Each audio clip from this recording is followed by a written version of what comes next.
আসসালামু আলাইকুম বন্ধুরা, আপনি অথবা আপনার ছোট ভাই বোনেরা যারা এখনও পর্যন্ত ভোটার হয়নি, তো খুবই দুর্দান্ত একটি তথ্য আমি আপনাদেরকে দিতে চলেছি। যাদের ১/১/২০০৭ সালের আগে জন্মগ্রহণ করেছেন তারা কিন্তু নতুন ভোটার হওয়ার সুযোগ পাবেন। তো ২০ জানুয়ারি ২০২৫ সালের শুরু হতে যাচ্ছে বাড়ি বাড়ি গিয়ে কিন্তু ভোটারের তথ্য সংগ্রহ করা। তো বন্ধুরা, এই ভোটার তথ্যই কিন্তু প্রচুর পরিমাণে মিস্টেক হয়, ভুল করে থাকে যারা এই ডাটা এন্ট্রিগুলো করে। তো আপনি যদি যে তথ্যগুলো প্রয়োজন সেগুলো যদি আপনি সঠিকভাবে তাদেরকে দিতে পারেন, তাহলে কিন্তু আপনার আইডি কার্ডটা সঠিকভাবে তৈরি হতে পারে।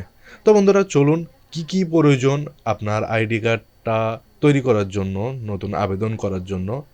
তো আপনি যদি এই তথ্যগুলো সংগ্রহ করে রাখেন আগে থাকতে, তাহলে কিন্তু আপনার পক্ষে অনেক সুবিধা হবে। তো চলুন জেনে নেওয়া যাক যে কি তথ্য প্রয়োজন।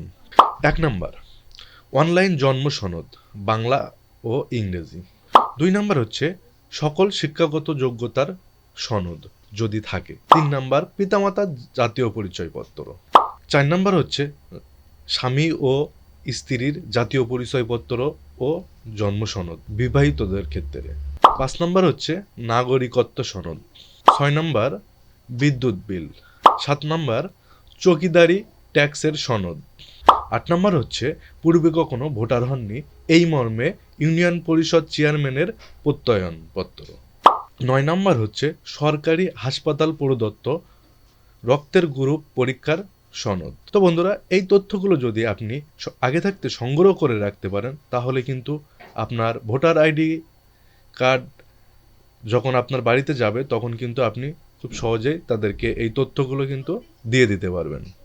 তো ভিডিওটা ভালো লাগলে অবশ্যই একটি শেয়ার দিয়ে রাখবেন।